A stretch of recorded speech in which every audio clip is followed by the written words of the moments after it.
how does this apply to China and Tibet? Well, let me first say this. Languages are often at the very center of struggles for power. That some governments exclude or disadvantage through language preferences.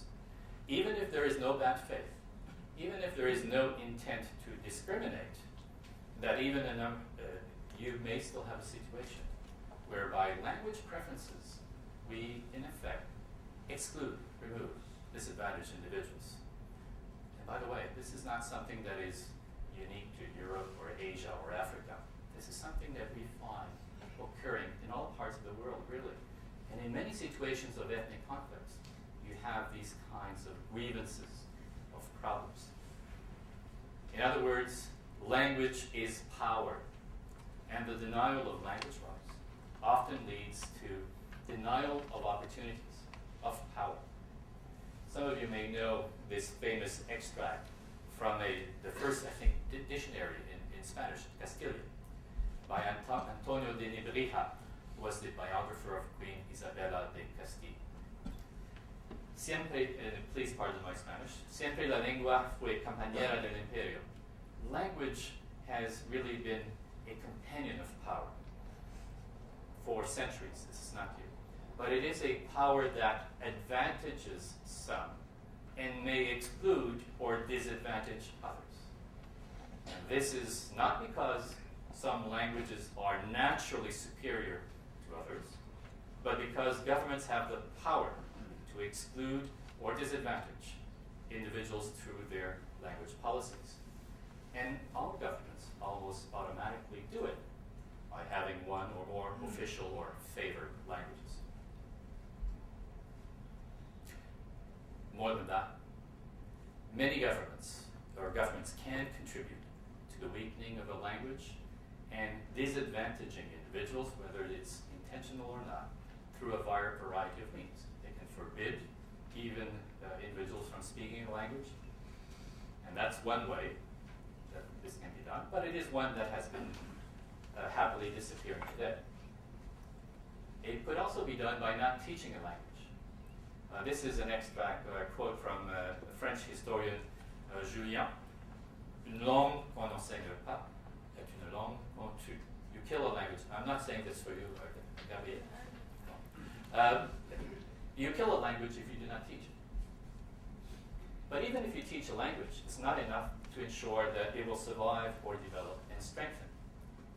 A language, as long as a language has no significant prestige, power, and opportunities connected to it, especially then what is likely to occur is a noticeable, almost unstoppable trend towards assimilation and eventual extinction of a language. And this is a phenomenon which occurs in many parts of the world and is obviously still occurring. From a legal point of view, there is, of course, legislation in China, even legislation which is good if you read it. If you look at what is written in the paper, it actually is not antagonistic to minority languages, quite the contrary. But the practice, the reality on the ground tells, or can tell, a different story. I'm not an expert on Tibet, and I can be corrected on this, but by and large, in terms of employment within the administration, whether it is in the Tibetan Autonomous Region or other parts of China, the proportion of the employees working in government departments is not what you would expect when you consider the proportion of the population, especially in the TAR.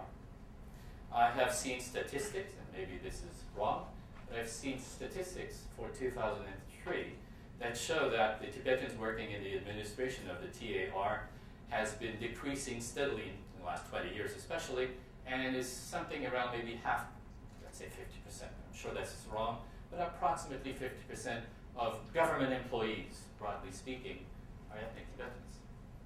In TAR, where the Tibetans are officially, if we look at the 2000 census, supposed to be about, 90%? Something around that? There's something not quite right in these proportions, isn't there? Contrary to what would seem to have been the legislation that you have in China, the use of the Tibetan language, even in the TAR, is something that is not clearly required. There seems to be, in fact, a linguistic bias in relation to the language of administration. In practice, it would seem that Putonghua, Mandarin, has become the main language of government. It is almost the only language of university education. In secondary schools, I think in the TAR, there are classes that teach in Tibetan, but there is, in fact, no secondary school which has Tibetan as the main medium of education. Not a single secondary school in TAR.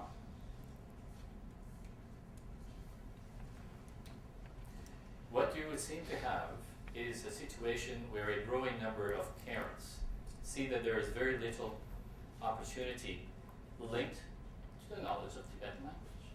And most parents in TAR, many parents in TAR and other parts of China, see what is the language of opportunity?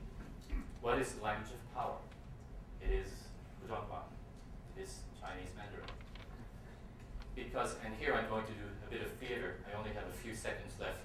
So let me suggest this. We were talking earlier about the functions in the domain of Tibetan or any other language. Tibetan language.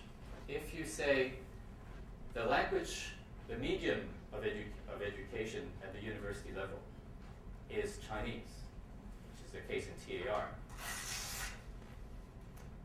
part of the domain for the use of the Tibetan language is gone.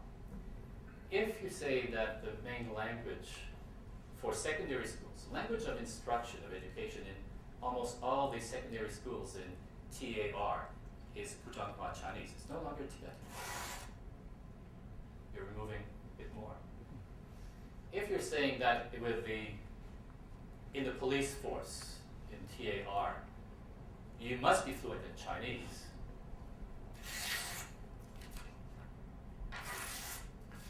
what you're having in TAR and in many other areas, domains, and functional use of the Tibetan language is a gradual erosion.